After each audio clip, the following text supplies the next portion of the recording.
Well, hi everybody. Gosh, we had again technical difficulties. It seems like we are we need to get to understand this riverside. But anyway, here we are, a little bit late, but that's okay. It's better late than ever. So my name is Miri. We have Caroline Blossel. You okay? We hear it? Yes. Oh, Yes. awesome. And we have a guest, James Ziegler, today with us. We're really happy to have him. He's an amazing guy. I know him personally. I work with James behind the scene with GrowthCo. He's the integrator for GrowthCo. He makes everything happen. He probably very tired of me asking him all the time questions. How can I do that? How can you do that? It's like he's really my savior. So, but before we start talking about integration, processes, systems, all that wonderful stuff that I have no clue how to do, uh, James, why don't you tell us a little bit about yourself? Right. Thank you guys for having me today. This is awesome. A little bit about myself. Oof. It's been a long, long 4-year journey, um, where I am now from where I was before that. Before really diving into even understanding a little bit more about myself, more about systems, more about entrepreneurship, I come heavily from the W-2 world as a chef, and a restaurant manager. So I did that for a very long time. Actually, before jumping into this, my longest tenure was 8 years that I gave to a company and kind of moved up to where I maxed out a little bit and where I could be. Also as a So chef, or what kind of what were you doing for that 8 years? restaurant management. Yeah. Okay. Yep. That's what I did in high school. Uh, Jumped right into it. Actually, while I was in high school, I ended up working two jobs. One was as a line cook. I was the youngest saute chef at the restaurant that I was at, and then my second job was working at a restaurant supply store. So I had to learn on both ends while I was doing it. Yeah, I mean, the reason I was saying that Caroline will be can relate to that. She can tell you why. Tell him why you can relate to that. Well, I have a son who's a chef, who is a personal chef, and he said, I never want to own a restaurant. He considered it. He's 28 now and is in a position with Instagram, a very popular Instagrammer called Ballerina Farm. They started their ballerina because she was a trained ballerina at Juilliard, and then they started a business. In fact, Mary's daughter is a butcher, trained, Yes, did skilled butchering butcher, for and her. has worked with her in butchering some of their animals. But I know all about how exhausting that world is, and it's late nights and get up and do it all over again. And he would have such just physical pain from the work, Yes. right? And he's worked in Paris, in restaurants in Paris and Montreal, as well as here in Utah. And he's also done a lot of video work with food and creating food videos and things. But just being in a restaurant is so exhausting. So I don't blame you for wanting to get out of Yeah, and I that. will say one more thing. I had the privilege to eat some of his food. He's absolutely amazing. I haven't eaten anything James made, but I see pictures and it's like, ooh, that looks good. So maybe one day. No, So, Oh, it's a real art, and I would so mhm. our foray into entrepreneurship too regarding food was we turned our house into like a pop-up restaurant. We moved Yes. all of our furniture out of the main floor, and we have the tiniest of kitchens for our home, but did actually 3 sittings in a night of a 7-course meal, French style Mhm. 7-course I meal. was in one of those. That Yep. was amazing. Yes. Yeah. So. So anyway, we know have a little peek into the world that you decided you wanted to transition out of for Yes. reasons that we totally can comprehend. Oh, Obvious. 100%. Your son sounds like somebody that I have to meet, Yes. even if it's just online and Yes. being able to Yeah, chat no, with. look up Chef Alex because then during COVID, his way of still having a career was he would post food on his Instagram. So look up Chef Alex on Instagram, and then he had a balcony. He was on the main floor, but he had a balcony, and he would Oh set my up his goodness. kitchen on the balcony. He would post a few days earlier what he was going to make that week, and it was usually just one item he was doing, savory. Generally, it was savory, and then there happened to be just a small parking lot directly across from his balcony, so they could walk up, and he would know ahead of time how many, was he going to be serving 20 or 40, Yes. and that's kind of how we got his following started during Yes. COVID. Yeah, That that is was awesome. neat. It was very neat. So, but anyway, from chef to Yes. integration system, tell us what got you to do that? What perked that interest? Well, I didn't start on integrations, actually. Um, when I first moved over into entrepreneurship, there was a short window from when I was in the restaurant to when I started in real estate specifically. And I was working with a gentleman. I was actually running his business for a little while, and it was a little bit unconventional depending on where you live in the world. But he had a medical delivery service. So we actually ran that out of his house. So that's where I really started to see firsthand of like creating your own business, setting all of that up, um, bringing people on, training people in specific areas, and kind of starting to heighten yourself up into a little bit of a higher position. A lot of the skills that I ended up actually learning from him were more on the sales side of things because his actual job outside of that, even though it was still 1099, was a high end sales representative for a really high end furniture company.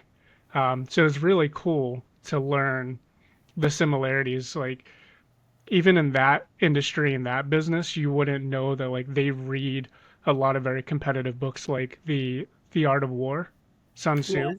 Yes. That's where I learned about that book. He actually had me read it. But there was a lot of skills that he was teaching me, like, hey, when you're on the phone and you're speaking to somebody, he was like, I want you to practice this at home too. He was put a mirror in front of yourself.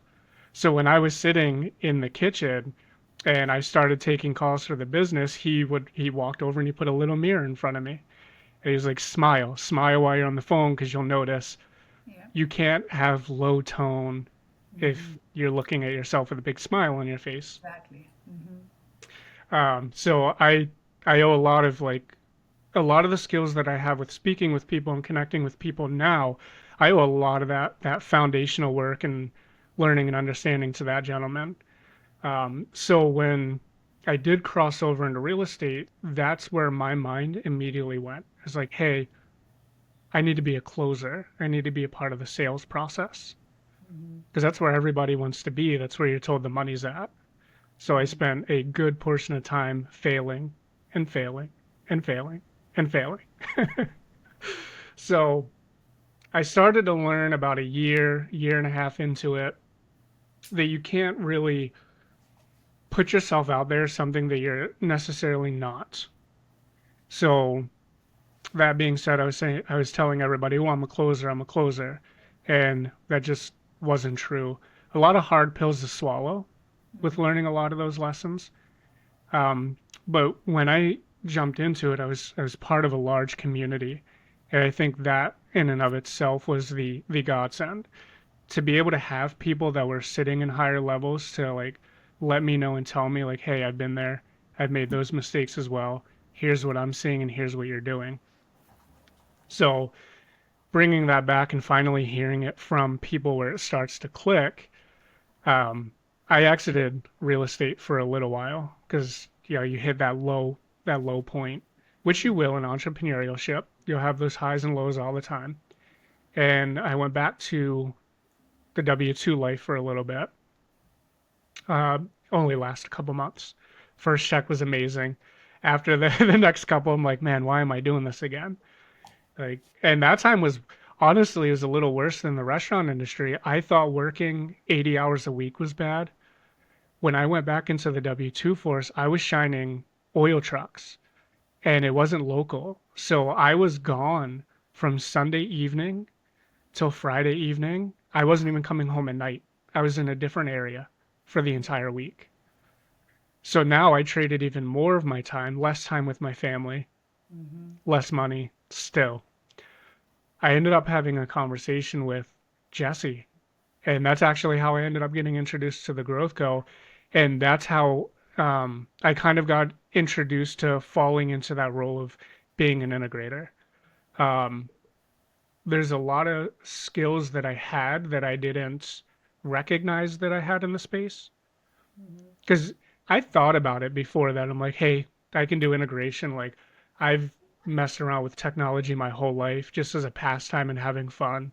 Um, Most people don't know that I actually didn't graduate high school in time. I went back to get my diploma. And one of the reasons I went back was because, hey, I want to get into coding, I want to get into technology, but I need that piece of paper to move further.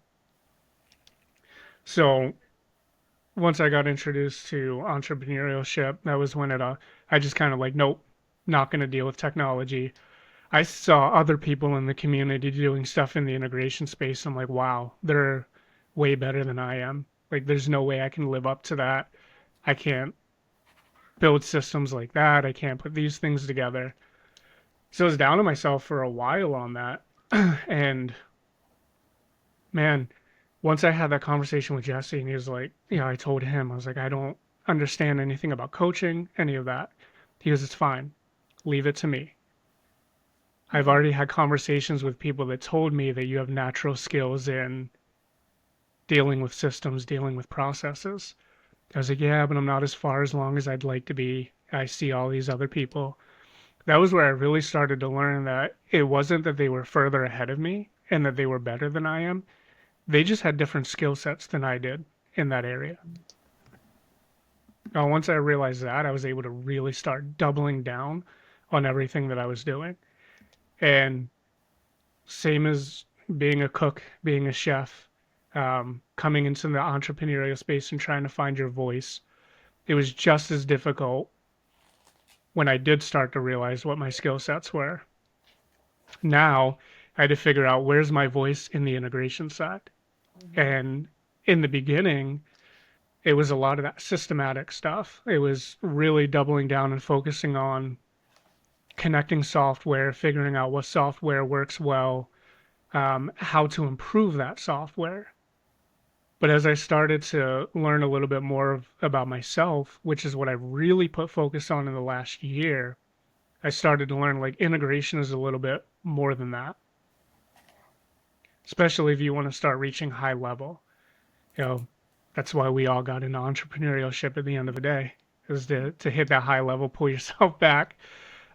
So that's where I really started to learn that it's not just about the software itself, but systems and processes have a whole new meaning when you start stepping into that area. Um, and that starts with the people that you have in your business.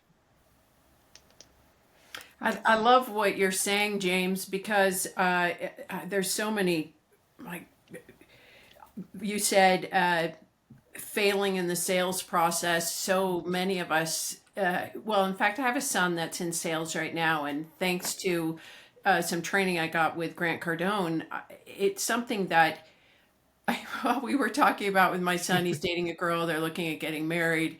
And to say that you're in sales doesn't necessarily elevate you in the eyes of the new father-in-law.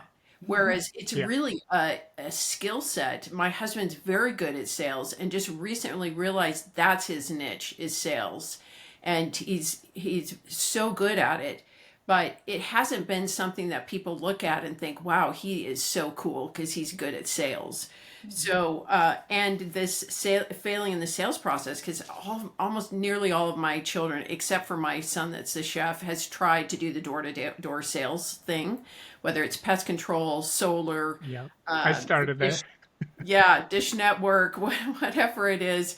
And they're on these teams where other people are just hitting it out of the park. And I don't, my kids have not, they've done okay, but not anything like some of the people that we know that are in that industry. So I appreciate that. And then you're telling yourself I'm a closer, but the evidence didn't support that. Exactly. Yeah, but that you still kept moving forward because that's part of the difficulty is thinking, well, I'm no you're wanting to be good at it. I see this with my kids. They want to go back out for the next sales cycle and just again hit it out of the park, and then I see them come home and they're like, well, it wasn't as great as I was hoping it would be, because it really is a skill set. Someone who's good at It is. sales, right?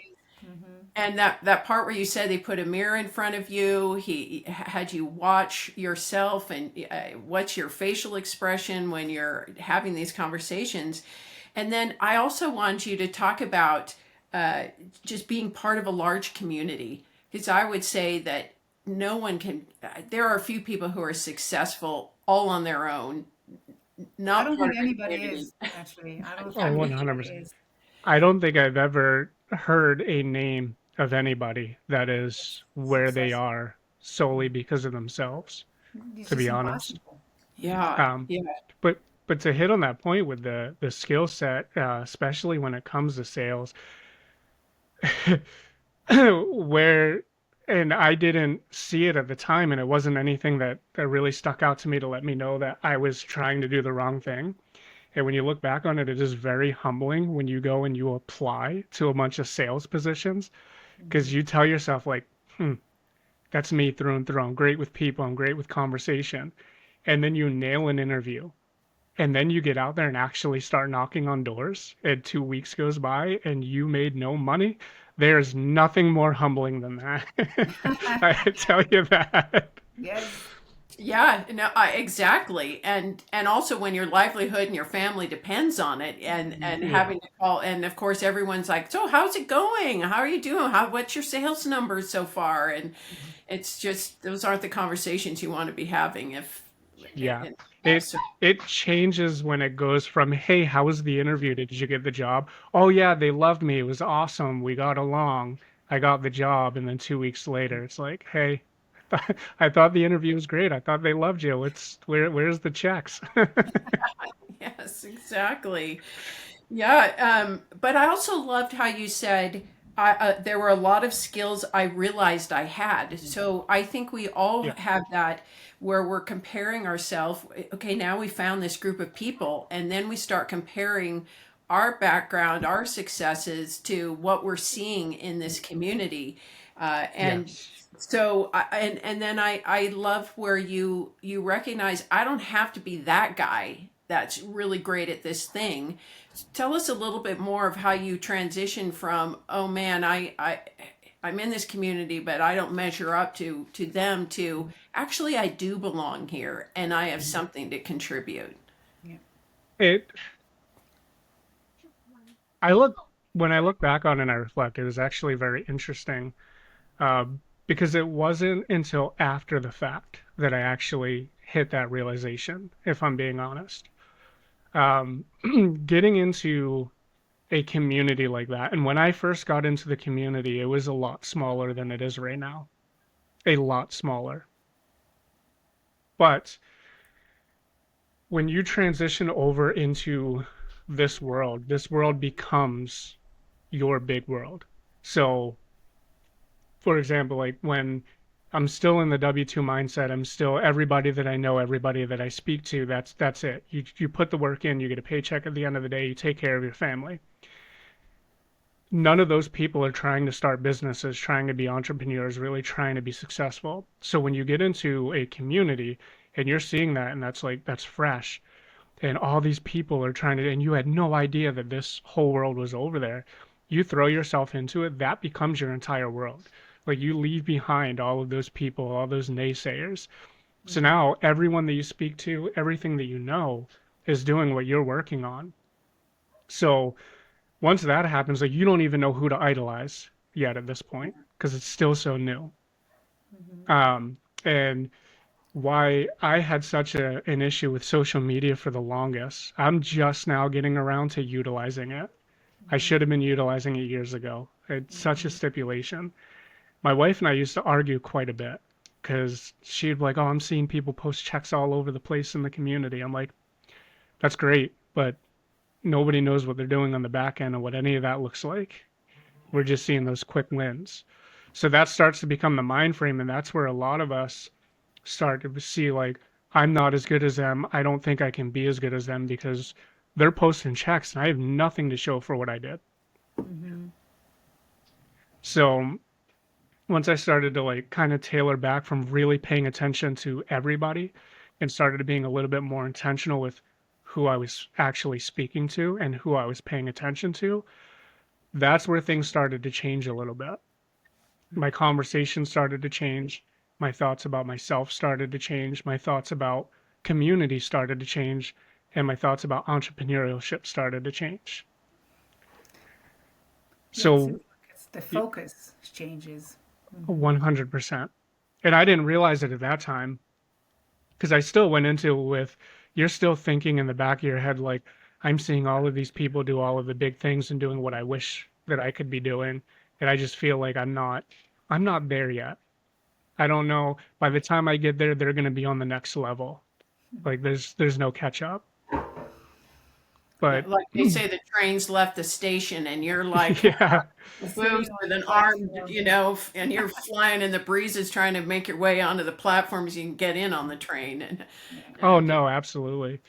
But at the same time, it's everybody's doing something different as well. So like what they're working on, it's kind of like that whole battle between wholesaling real estate and buying real estate. They're two different things. So if I'm comparing somebody's success in wholesale while I'm a buyer, then I'm comparing success with the wrong person. Yeah, it's not And apple to apple. That's for sure. yeah, it definitely took a long time to realize that. So when I jumped into doing back end systems for a coaching program, as you can imagine, that's completely different from real estate altogether on the front, like the front end. But on the back end, when it comes to systems and processes, it's the same. But now that I kind of, the fog dissipated and I have that one area that I'm laser focusing on and I'm learning how to put these systems and processes together for that, that's where I really started to expand in the skill sets that I had. Okay. what a good, I love you'd be a good storyteller. The words you use, the fog dissipated. Yes. That's such a good analogy, right, Mary? Of Yeah, oh yes, because you do do feel feel like like you're in a in the fog, dark. and I've talked to a lot of Yeah. entrepreneurs where they're trying to build a business, but really it just feels like they're in a fog, and there's just a little glimmer of light in the future to keep them focused on which direction to go. But meanwhile, they're just in this really thick fog of, I don't know where this is going. I don't know who's around me that can support me in this. I don't know if I Yeah. know enough to even get to that flicker of light I see in the distance. And I sense that was also your situation. But then you said you were trying to find your voice, which is also a really good way to describe how do you fit in, where does your skill set fit into any big picture that you're doing, and that's where your voice was realizing you're an integrator. Would Yeah. you define yourself as an integrator, or what was the voice you kind of identified with in that fog, I guess? I didn't know. Like I was saying earlier, at that time I was saying that I was a closer. So that's what I thought that my voice was for a while. And you know, I love talking to people, especially once I get comfortable. At that time, I didn't so much. like doing podcasts, jumping on Zooms. I was always the guy that had my camera off, just kind of sitting there listening and lurking. Did you say listening And and those working or listening and learning? lurking, just Okay. lurking. It's like, okay, there's 20 people in here. Let me figure out who I can silently reach out to after. Okay. Good. Wow. Um, but even that came with a lot of drawbacks. Mm-hmm. I think one of the another humbling moment. Mm-hmm. And it was another thing that I didn't realize until after the fact. When I had my first conversation with somebody that I thought, like, man, maybe I should idolize this person. And I just need to have a conversation with them and see how I can bring them value with everything that I've learned and everything that I have going on. And it was Jesse. I actually jumped on a Zoom with he and Chris, and at that time even my wife was really excited that I was jumping on a Zoom with them.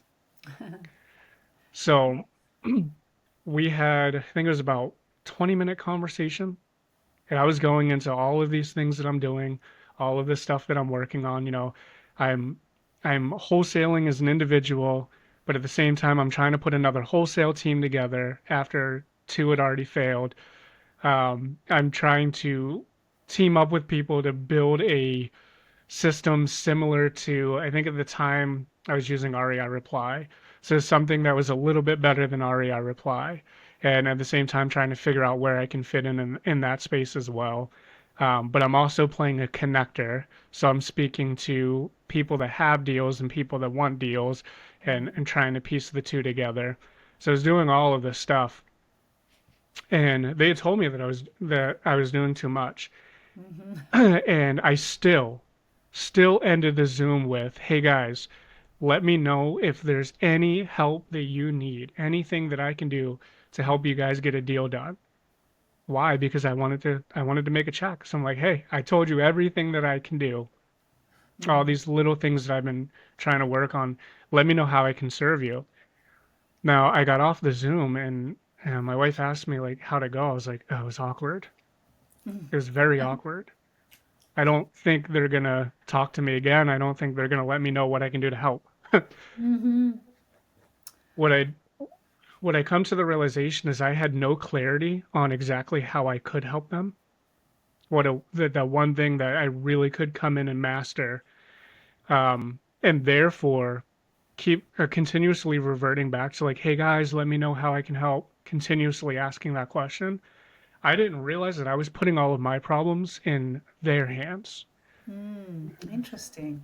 So basically, I was asking them to figure out how to resolve my problems and how to fix the fact that I wasn't making money right now. I wasn't successful in anything. I was trying to ask them to come up with a solution to the problems that I had. Mm. That's very interesting. The way you look. That's wow. I never thought about it that way. Is It was a game changer for conversations moving forward. I canceled all of my Zooms and then I stopped asking people how I can help them. mm-hmm. Interesting. Well, at what point did you recognize that that's what you were doing? Because I think that's easy to To overlook overlook. Yes. until you're not having Mm-hmm. any success, and then you have to really step back and evaluate, "Well, where do Yeah. I It need to?" was right after that conversation, right after the Zoom went dead, Hmm. right after. And I was told that I was doing way too much. Mm-hmm. And then I was like, I got out of the Zoom with no clarity. Like there wasn't a, "Oh yeah, I need this. Would you be able to do that? And let's get a deal done." Great. I'll start making those calls when I get off or when we get off the Zoom or, um, for the sake of being an integrator, it's like, great, I'll start building that system out as soon as we get off the Zoom. There was none of that. There was no resolution at the end of the call. Nothing Wow. moving forward. No reason to jump on another call. So, how did you move from that space? I mean, obviously, you realized that you're missing clarity. Obviously, you kind of like Yeah. with and listen, we all did that. I know I've been there. Oh my gosh, I was doing door knocking. I was doing this. I was doing that. I was like all over, spread thin, really not focusing on anything, no clarity. And that's really something that I think out there, a lot of us miss that. It's the clarity. So what did you do after you came to that realization? What the next steps that you took? I said yes to the opportunity that I was given to start to kind of hone in on the skills as an integrator and to start putting a lot of those systems together for the Growth Co. Um, I think it was a couple months into doing that, I started to have the realization is that I really needed to work on myself. I really needed to do that. That's what I've been lacking for, was it almost 2 years at that point prior? I'm spending all of this time trying to figure out skills, like outbound skills, and I never kind of looked back and saw where it was that I was making mistakes. Why was there a disconnect when I was having those conversations and I wasn't able to see that I was putting my problems on other people? Why didn't I see that for a year and a half? Why did it take this one conversation to be able to reflect on that and come to that realization? So after going through that and then after kind of like starting, I got on a Zoom with them. I showed them a little bit of like what I do have for skills when it comes to computers and software and programs. And that was going well for quite a while. And then it was once I like laid in, I'm like, okay, I'm in my zone. Now it's how do I keep going? How do I get bigger, bigger and better? How do I keep the momentum? Now I found something. I'm locked in. How do I build off of this? Because I don't want to stay lower level forever. It's not why I got into all of this. Um, I think I took the next 3 months, like really started focusing. I went crazy on, um, I don't know why I was blanking his name. Tony Robbins. I went really heavy on Tony Robbins for a good couple months. It really started digging into mindset stuff.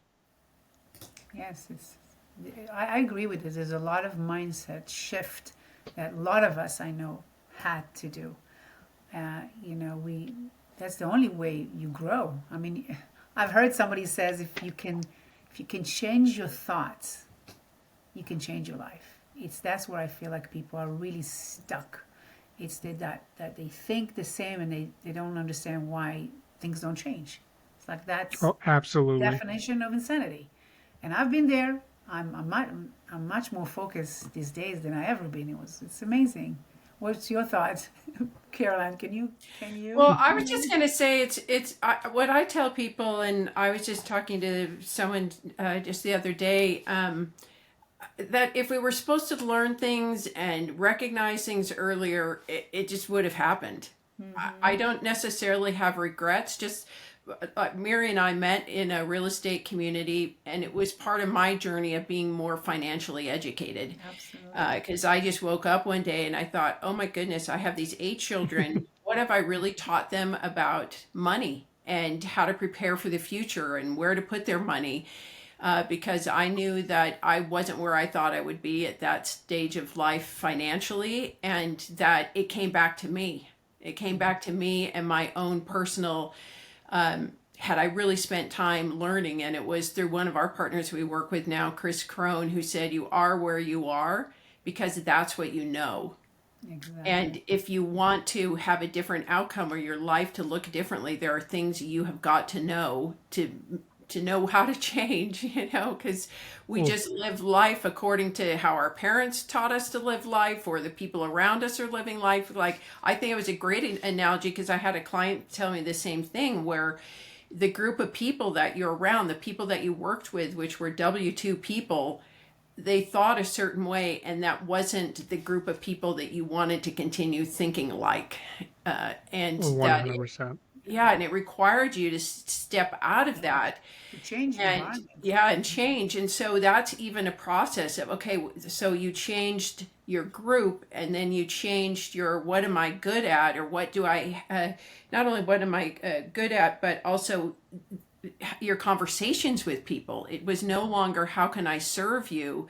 It was recognizing I have these skill sets to offer. I want this is what I want to do for you versus you tell me how I can help you, which to some degree is important, but that can't be the whole premise of your conversation for them to solve your problem.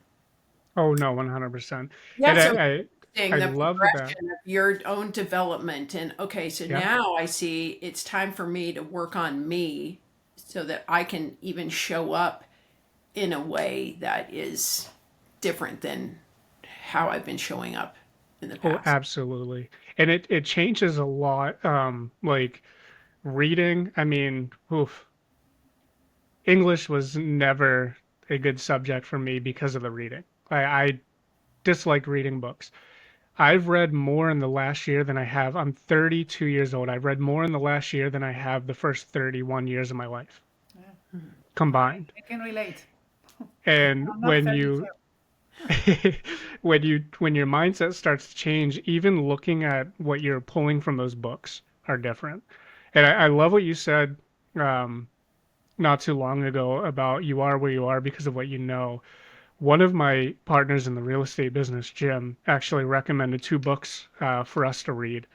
And I've already read Rocket Fuel, like Mhm. front to back, multiple times, gone through a lot of that.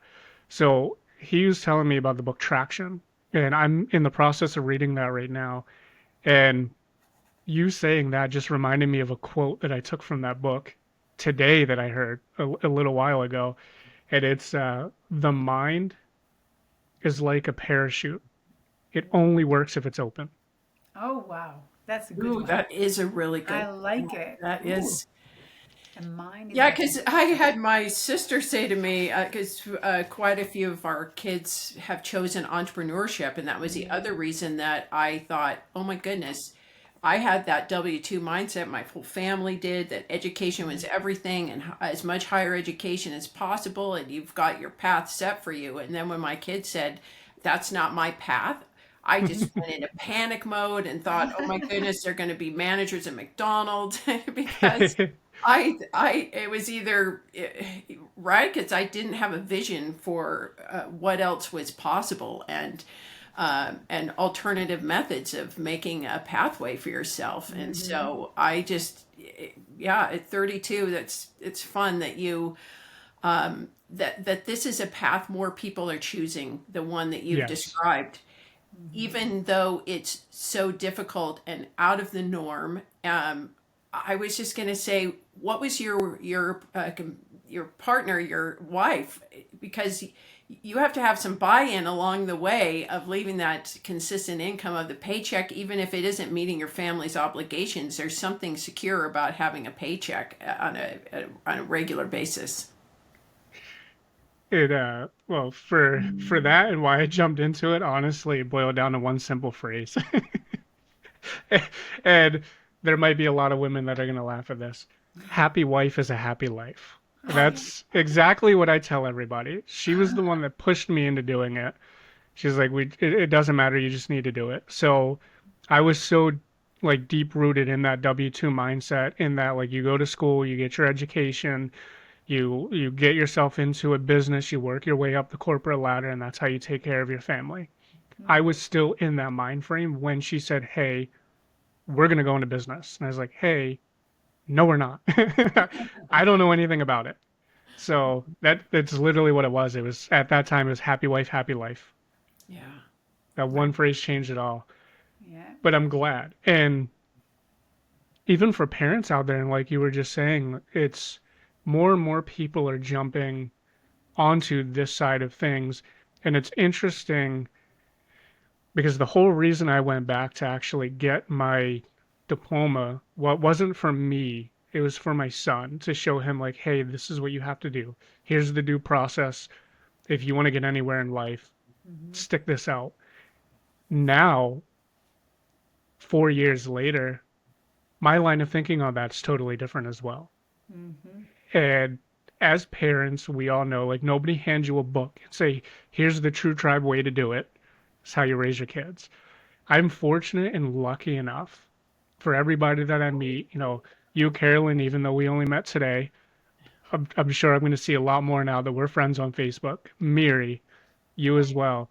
Everybody that I've jumped on Zooms with, everybody that I've been able to watch the things that they're putting together, what they're teaching other people, my son is learning that. Mhm. So I'm thrown into a world that in the beginning, I have no idea what's going on. I have no idea what to do.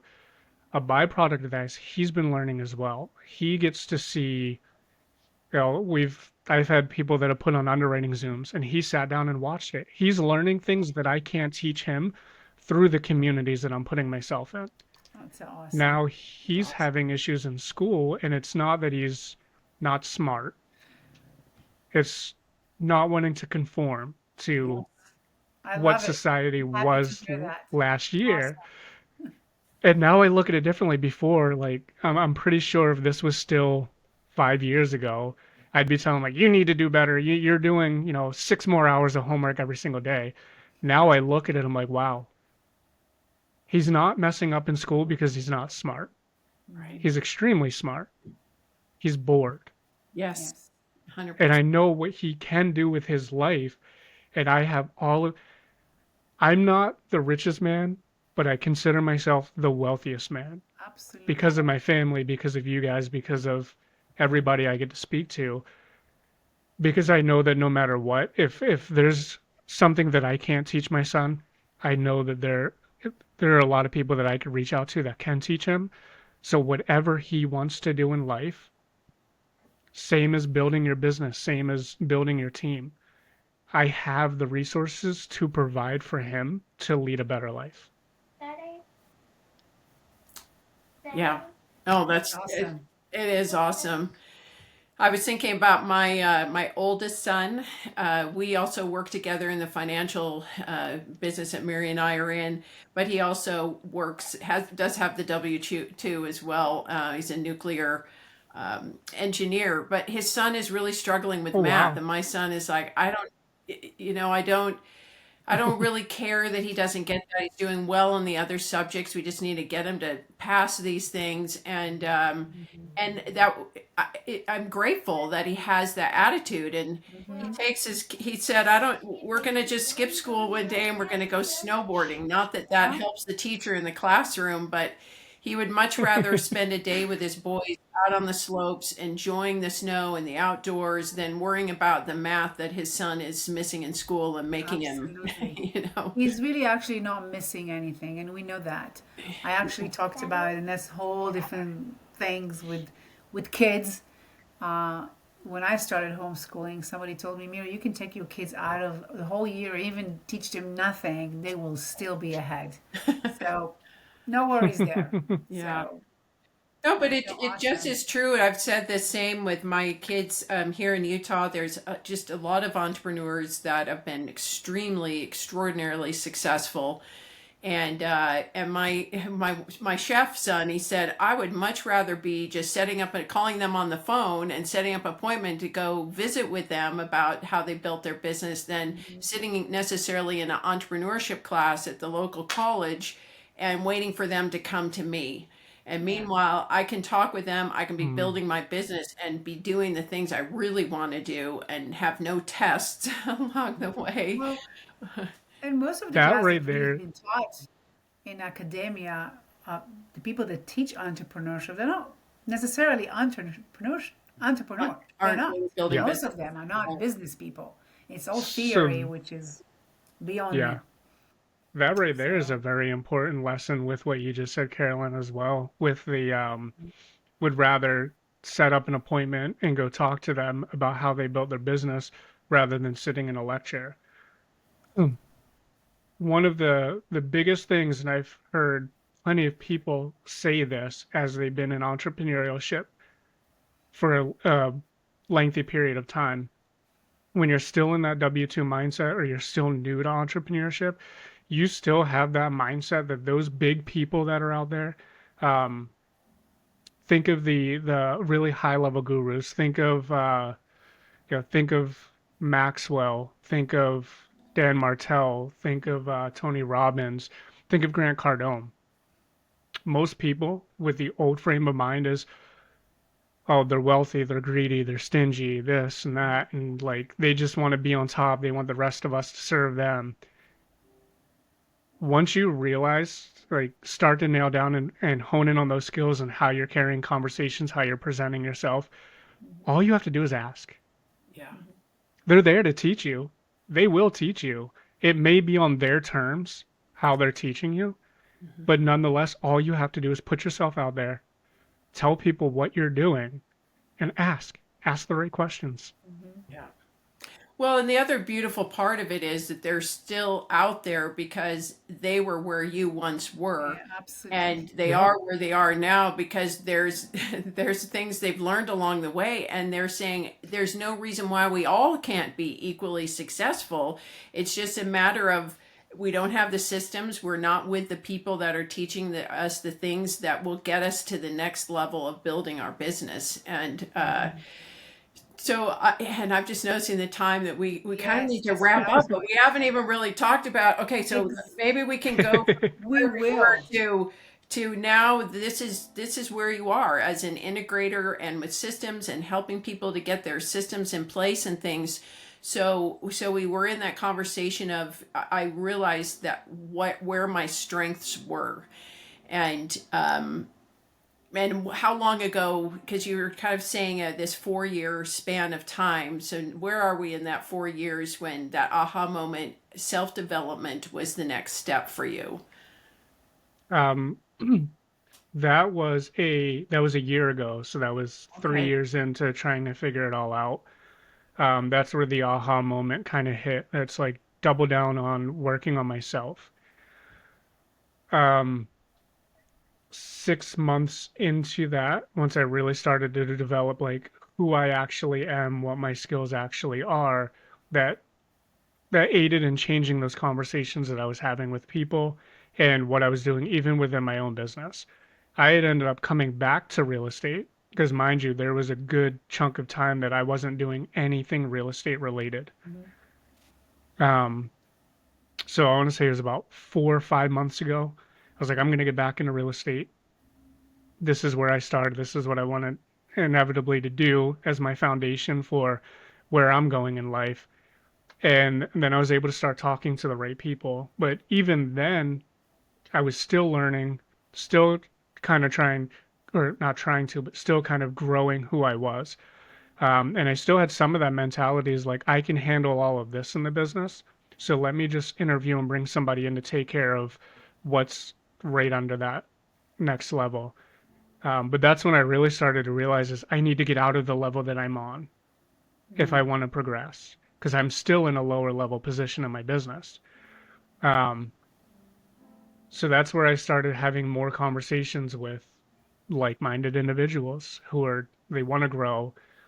They don't want to be stuck in this same position in their business over time. And we got fortunate enough to where we have four partners in our real estate business, and we set goals for what we were going to do 6 months from now, and we accomplished it in 3 months It's cool. because we all realized like, here's my strengths, here are your strengths, here's what we'll focus on. We have a team that we already started putting together. I plugged my team in with who they had on their team, really started to kind of delegate, make sure that everybody understood what we were doing. Here's how we're moving forward. 6 months we'll have a property. And 3 months later, like, wow, we did it in half the time, guys. Now let's start replicating this. Exactly. Um, I actually have meetings coming up this upcoming week. I have one today to where that's exactly what we're focusing on, developing a little bit more on the what the back end of the business looks like. Well, that's amazing. And as Caroline said, we are coming to the top of the hour, Yeah. and we will have you again, since we really only touched Oh about yeah, Yeah, systems. absolutely. we're But just it's good. getting, Now we have the basic. yeah, but Hey, this when I get comfortable, I can talk. Sorry. oh, I have loved you sharing because there's so many people can relate to different elements of your Absolutely. story because it's part of our story, that hero's journey, so to speak, of, and then just the recognition of like just what you just now said. I didn't want to stay at playing small, and knew that I had the capacity to play bigger and have see more success in what I was wanting to build, and that it Yeah. required to bring other people with additional skill sets. That is, I've watched a neighbor of mine build a business, but it's just been her and her husband, and it's at a cost Yes. because of that, right? And Robert Kiyosaki always talks about the quadrant of you can be a business owner, you can Exactly.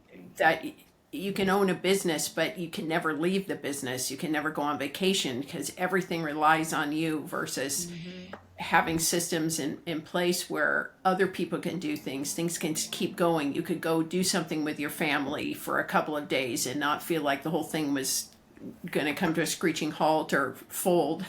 If Mm-hmm. you're No, absolutely. And that's one of those things that when you do start to learn, you kind of kick yourself a little bit. Once you get to that level and you start having those conversations and you start doing those things. One of Another one of my favorite quotes, and I can go with these for weeks on end, is Alex Hermosi says it best. It's simple, not easy. It's very Yeah. simple. The answer's right Right. there. Mm-hmm. It's just, And I think the not easy part is because most people are not willing to put the time and the hard work, because it really is simple. It's but the consistent and doing it it's the every day, consistency. showing yeah. up. That's what I think the hard things come. It's because it's hard for people. They want to be success tomorrow or yesterday, and it just doesn't Yeah. work. There's no shortcuts. Let's put it that way. Oh, So 100%. that's a problem. But And anyway, a lot of people, what I've seen too is like, oh, well, I already went into a mentorship. I can't do another one. I don't want to do another one because I've already. you never The stop honest learning. truth, you can never have enough mentors. You Exactly. can never have enough people that you look up to and who you learn from and the information that you're getting from them. Yeah, Yeah. and we already figured out in different levels you need different kind of level of mentorship, right? Because you're Yes. growing, So, but James, it's been awesome, and we'll have you again in the new Oh, year absolutely. because we have to cover other areas that we haven't. But we I think a lot of people that will be watching this really can relate and kind of give them an ideas how they can figure out, uh, to get what they want to get. Any last words, Caroline? No, it's been fantastic because the journey is it's kind of we just have to keep moving. I like to what Mary said. It can be simple, but it's that consistency of doing the simple things every day and going back and continuing on.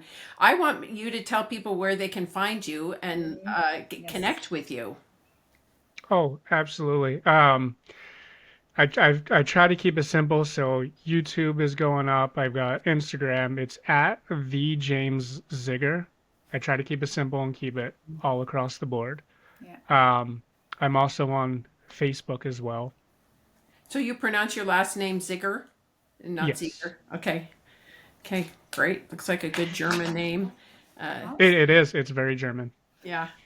Well, you guys have, if I'm going to talk to you, I'm sure, Caroline and James, I'm sure you're going to hear from me. I know Yes. that.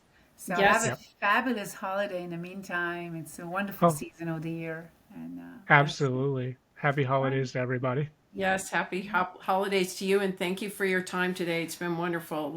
Oh, Loved learning from you. th thank you guys for your time and everybody watching. It's just as important as mine. Yes. Thank you. Have a great day. Have a great day. Thank Thank you. you. Bye. Bye.